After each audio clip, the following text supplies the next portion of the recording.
Hello and welcome back to another edition of GNAT-TV's In-Depth Series. I'm Andrew McKeever, the news director at GNAT-TV's News Project. It's a pleasure to have you with us today on Thursday, February 8th. It's also a great pleasure to be joined by three folks from the Taconic and Green Regional School District who are here to tell us a little bit about school budgets and the upcoming annual meeting that the school district will be holding. And with us today, we're really pleased to have with us Randi Lowe, who is the superintendent of the Bennington-Rutland Supervisory Union. Jim Salsgiver is the chairman of the Bennington-Rutland Supervisory School Board and also a member of the Taconic and Green School Board. And Susan Wilborn is the business manager from the BRSU. Folks, thank you very much for making the time for, I think we'll all agree, is a very important and potentially complicated conversation, but we're going to do our best to kind of break things down here for the viewers and voters who will be making a decision on the school budgets coming up in March town meeting.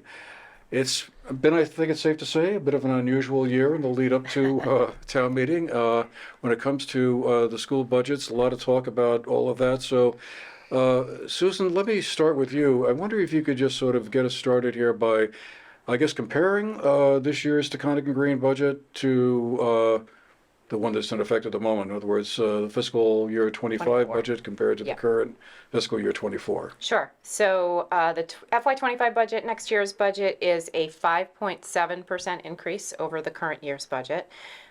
Education spending, which is the amount that we draw from the education fund after we take our voted budget and subtract out any local revenues, we get education spending. That number is only going up by 3.8%. I think one of the important things to note about that is the statewide average was originally predicted back in November to be a 12% increase. So we are on the low end of that education spending increase. And when you look at our education spending per pupil, we're actually going down this year. So we're going down by 0.2%. And again, the statewide average was predicted to be a 12.8% increase. So overall, the budget, yes, it's going up. It's not going up significantly. And in comparison to what the averages were predicted for the state, we're on the low end. There are, some increases, some decreases in the budget. We've got so a little bit of an increase in secondary enrollment. We have cut some positions where we could. We have a 16.4% increase in health insurance, and that is a state contract, so there's nothing we can do about that increase. But overall, we've tried to keep the numbers as low as we can. Well, that sounds pretty impressive because, as you say, the numbers we've been hearing are 15, 20% increases. But Jim, let me turn to you and have you explain then, why is it that we're hearing so much about projected school tax increases if we're looking at a relatively level funded budget? Yeah, we have an extremely complex education funding system in the state of Vermont. And that unfortunately, we just, as Sue just went through, our increases in spending are small, or per pupil, which is a key number in the tax calculation, is actually going down. But unfortunately, we are going to have significant tax increases on people within our communities. And that the formula is very complex. We really want to avoid, we're happy to talk about the complex formulas at some point. Today is probably not the best time to do that. We would lose everyone, but we're happy to try to answer questions. But even with our very what we would consider to be a very reasonable, tight budget, we are going to have local tax increases that are significant. And that's because of the common level of appraisal, is that? Well, the common level of appraisal is a big element in the tax calculations. And the common level of appraisal, the idea there is that every town is expected to, since we have a statewide list, then every town should be paying taxes based upon essentially the real market value of their properties. Mm-hmm. So the CLA is the mechanism to use to do that, but the CLA, effectively, the CLA makes two adjustments going into the tax rate. One which initially applies the CLA, and then one that negates that. So the CLA is not really the biggest factor in driving taxes, it's significant, and our property values have increased dramatically over the last 3 years. After a lot of years of like 1% to 2% increases, now we're talking about increases of 7, 8, 14%, in the last 3 years, and that's a 3-year average. But the CLA itself isn't really, the CLA is an allocation mechanism. And what's really driving the increases around the state, honestly, it is increases in spending at individual school district levels. And there are factors that that go into that, like school districts being told your healthcare bill is going up by 16.4%. Also, all of the districts across the state have benefited from federal monies in recent years, and have added a lot of student supports. Because our kids have struggled, and we've had to add a lot of supports, and we're trying to pull those back where we can. But the funding at a federal level for those supports has gone away, so a lot of districts are having to maintain those but put them in their local budgets. We've got general inflation, et cetera. It's causing school budgets to go up around the state. We feel very good about our budget, and we don't really want to complain about other districts, being trying to spend too much money and all, because every district's trying to do what's right for their kids. But at the same time, an increase in education spending around the state impacts every district. So the federal dollars, the ESSER funds, and the other money that was helping to fund the mental health supports and other programs that were so important during the height of the pandemic. I won't say that the old pandemic, but it was known that was going to be one-time or short-term money, wasn't it? I mean, Yes. Yes. So this wasn't a surprise that No. Not at all. went away. So I guess those programs that helped finance, those are considered so vital that they need to be continued. So in our particular case, we did not fund a lot of positions using ESSER funds. We used those stimulus funds, pandemic funds in different ways, knowing that it wasn't really a great idea for us to fund too many positions. So we do have some positions that are sunsetting. We hired them with ESSER funds, with understanding that they would end this year, and they have, or ended last year, and they have. We were very clear, transparent with the board and with the employees, with buildings, that we're hiring for a short period of time. We did keep a couple of positions, and one is going to be locally funded. I think just one, we have had a really significant increase in English language learning students in the Taconic and Green School District, and that required additional personnel. We didn't know if that was short term or longer term, so we initially funded staff positions through ESSER funds. And now we are fortunate to have those students remaining in our schools and being educated and thriving in our classrooms. And we said, okay, now we need to move those positions into the local budget. We did have one additional mental health personnel, student support for a social worker position. We decided to move that to be grant funded through a different grant mechanism. So we did all we could to keep our word about understanding things would end, and then only in a couple of very intentional decisions did we keep those positions. We used ESSER funding primarily there's a whole long list, but we made significant curriculum purchases and facilities maintenance, maintenance on the buildings. We used funds for that so that they had longer term impact for us. And as a school board, we've recognized we don't have a lot of turnover in our school board, and so as a group, we have felt extremely lucky to have the team we do. At having Randi, having Sue, and the whole team, all of our administrators.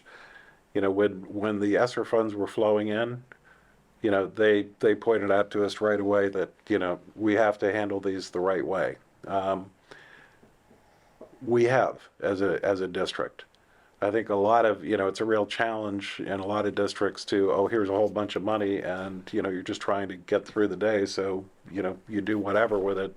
But it was a very intentional plan at the BRSU as to how we would use those funds. And, even when hiring positions, then it would be hiring a position, telling that person this is a 2-year position. Mm-hmm. And, I think that is honestly one of the biggest reasons we're able to present a very, reasonable budget this year, is because of that planning ahead. Mm-hmm.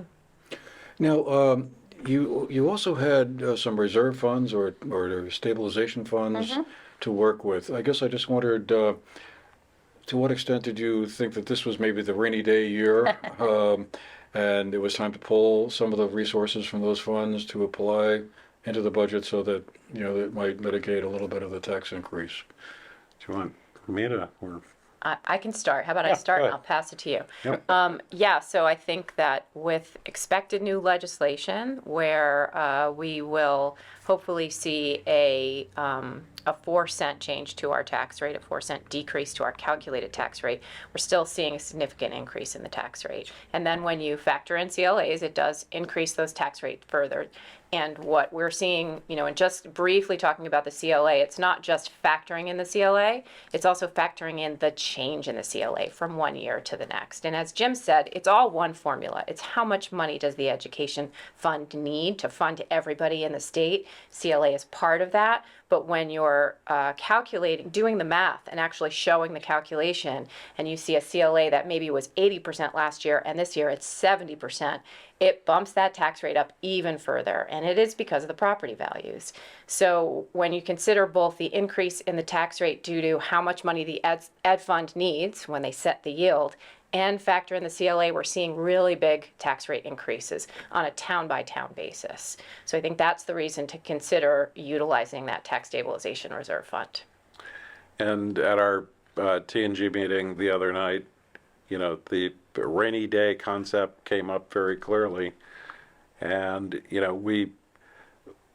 we're having to recognize, we feel we're putting forth a very responsible budget, but at the same time, we absolutely recognize the fact that people are having a very difficult time dealing with these tax increases.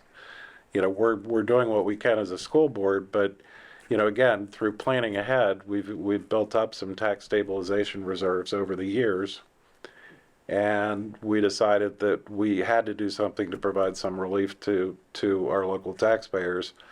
So we did make the decision to draw $1 million out of that tax stabilization reserve, which $1 million only buys down the tax rate by about 4 cents. Mm-hmm. But, that was 4 cents that, could make the difference between somebody being able to stay in their home or not, so that you were trying to do what's reasonable.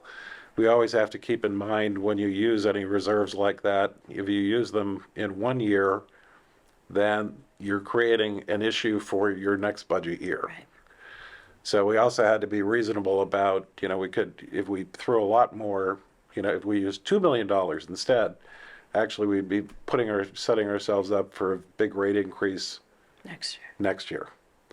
So what we're trying to do is figure out a way to smooth ourselves through, some tough years with great hopes that, actually one key hope is that that the actual, all that education spending pressure on the education fund, right now, because of what's going on in the legislature, a lot of school districts are probably going to go back and look at their budgets again. We have a definite expectation there will be some reductions in education spending, around the state. Every dollar that's reduced by another district is going to have a positive impact on us. So if we have, we're putting the $1 million in to take some of the pressure off.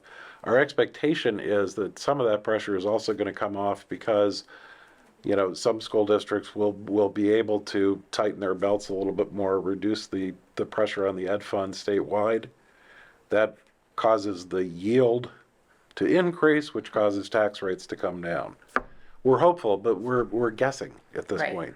we don't know what that's going to come out to.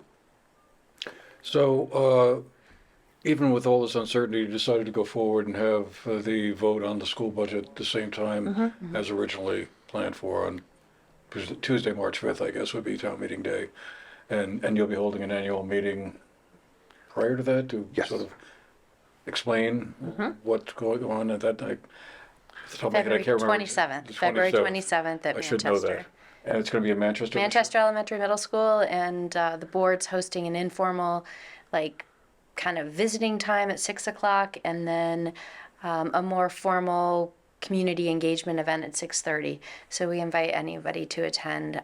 There'll be food and an opportunity for folks in the community to share on a variety of topics with board members. What would you like the voters to understand about this budget season going into town meeting?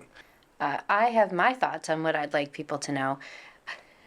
The board, when I presented a budget in December to the board and subsequently in January, our board expects me to provide them with a budget that reflects what I feel is necessary for us to effectively operate our schools and provide a solid education to our students, and consider the cost of that. So I do that. Sue and I spend a lot of time together. We run numbers, we look at positions, and ultimately we present that budget. This year there was a lot, because of 127, there was a lot of, You mean Act 127? oh, what did I say? People with Yeah, legislation? Act 127. What did I say? Just 127. That's okay. Oh, okay. Because, sorry about that. Because of Act 127, that meant that a lot of boards were having very different types of conversations. When we spoke with Taconic and Green, we said, our charge is to provide you with a budget. You decide whether you're going to accept that and move forward with this budget. We didn't pay attention to all the extraneous stuff related to 127. I think that that's important. We didn't pad anything. We didn't add anything. We didn't consider how we might advantage ourselves through making any changes. So when the board met earlier this week, they realized this is a lean budget, and we're standing behind that. There's nothing really to remove, because we approached this year the same way that we would any other year, and I think that that's important. There are not going to be very many districts who have as low of budgetary increase as we do, and I feel good about that. It is incredibly frustrating that even with keeping things the way that we are, even with applying tax stabilization funds to bring the district tax rate down as low as we can right now, that, all of us reside within Taconic and Green, the Taconic and Green district, we're all going to see tax increases that don't have to do with the actual school district budget.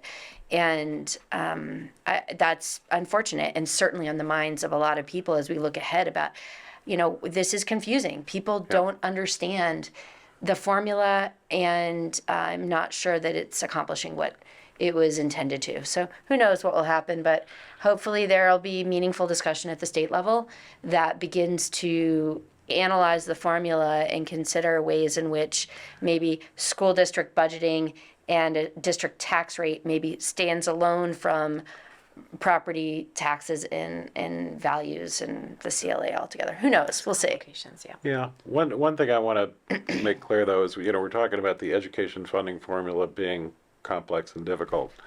We also talk about Act 127. Act 127 was actually a very good piece of legislation that was intended to make it, fairer, because, districts that had very expensive kids to which, poverty levels, English language learners, et cetera, rurality, districts that had a bigger, it would be more expensive to teach their kids would now have that reflected in the tax system. Right. 127 was a very good mechanism. They tried at the last minute. They realized it was going to have a financial impact on certain districts that would be significant. So they added sort of at the last minute this 5% cap idea. And I've been very impressed with the legislature, because when it became clear that the 5% cap was a mistake, because it did that cap, that whole structure did change the way a lot of districts around the state handled their budgeting.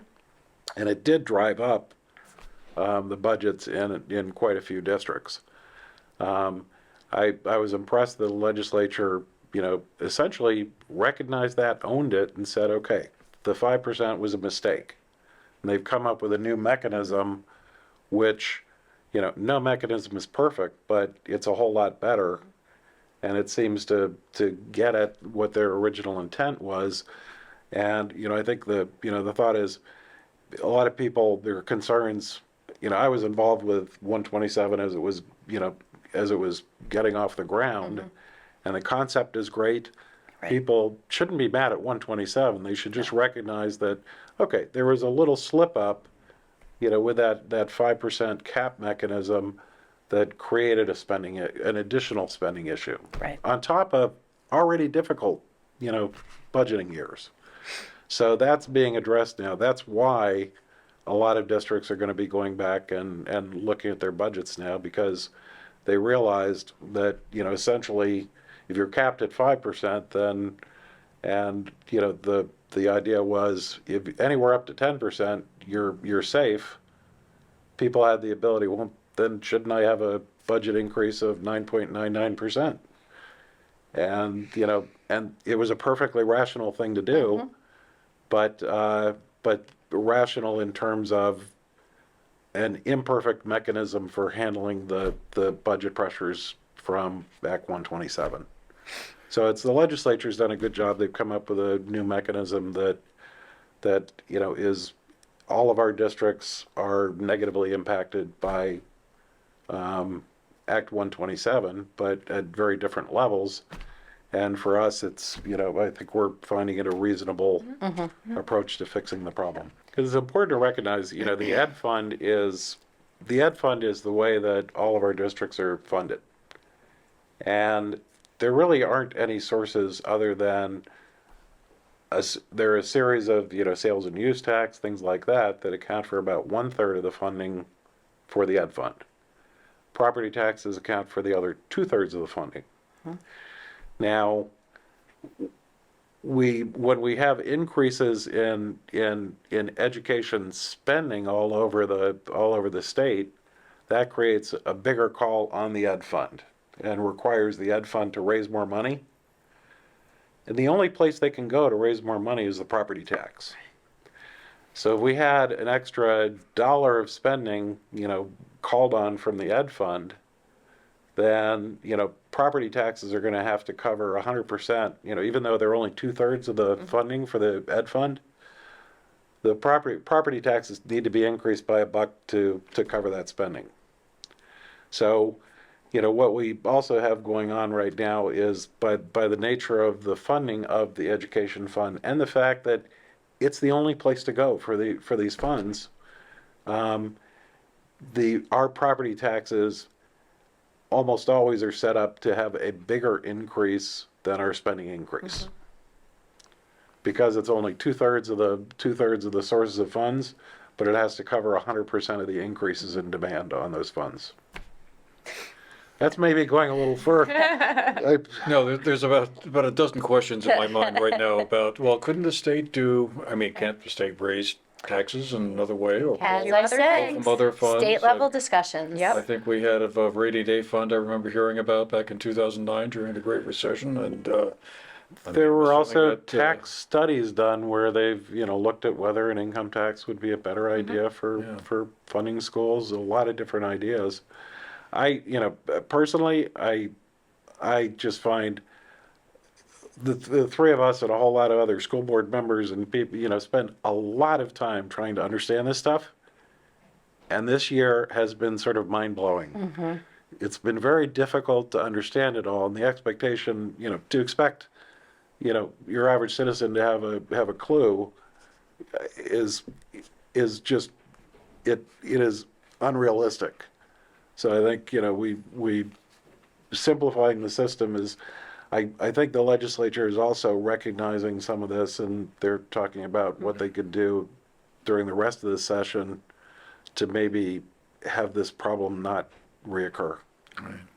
Well, we only have a couple minutes left. I just wanted to ask one other question, because buildings and building maintenance and the aging of Vermont schools, including, I'm thinking most of the ones here in the Taconic and Green, they're 50, 60, 70 years old. I've been hearing a lot of talk about how, well, we need to have an upgrade or two here and there. There's been no state construction money available since 2007, I believe. Are we okay in that area, or are we one of those districts where we have a bunch of school buildings that are 70 years old and need some upgrades? So we will have that answer very soon. Okay. In a couple weeks, we're having all of the schools in Taconic and Green evaluated. So we have architects and engineers coming in to look at the 5 buildings as we're talking about the possibility of a middle school and what that might look like and where it might be and how we approach that. We really realized that the board supported, hey, we better have a good understanding of what's actually going on with our buildings so that we can consider the middle school piece in the greater context. So we know our buildings need work. To your point, 70 years old, they need some work. They're old. We'll have a pretty good sense within probably about a month, 4 to 6 weeks, about where everything is, and then we will be looking more long term. So I will hop onto that, though, that we do have over $2 million in our building reserves, and we asked the voters to appropriate additional funds on an annual basis. We did increase that a little bit this year because we have been spending money, and we do have projects planned, and we have over a 10-year facility capital plan for upkeep, for the general things that need to be done in these buildings. So we have plans in place to continue to raise money to continue to fund those projects, and not be in a place where all of a sudden a whole bunch of stuff needs to get done and we don't have money to do it. Or we have to raise the tax rate a lot in 1 year. That's what the reserve is intended for. Once again, these guys plan ahead. It's very helpful. Well, I got a funny feeling there's about another half an hour we could spend talking about all of this and getting into the complexities of Act 127 and education yield and CLAs. I think we've only just begun at that point. But Well, one key thing to note that very soon our annual report's going to come out. Yep. And it is a wonderful source of information for, a lot of those questions. Put aside a little bit of time and spend it, running through that. It'll answer so many of your questions or improve your understanding significantly. and that will be mailed out to residents, or can it go to the BRSU website and find it there? Or where would you they? can find it at brsu.org, and they will be at a variety They'll of be places. dropped off at locations, the library, the post office, right? Schools, town Stores. offices. Yeah. Okay. Yeah, So that's they'll be a- throughout the community. That's a document we're very proud of. Okay. I mean, yeah. All right. And one that's essential reading, I guess, between now and town meeting. Yes. All right. Well, again, we're going to have to leave it there for today. Unfortunately, I'm sure we could talk a lot longer about all of this. But I want to thank Sue Wilborn, Jim Salsgiver, Randi Lowe for being with us today to help unravel the complexities of this year's school budgets. A lot more to come, folks. So definitely read that document before you go to the polls on Tuesday, March 5th. Anyway, thank you for being with us. Hope you found our program interesting. We'll see you again the next time. Thank you.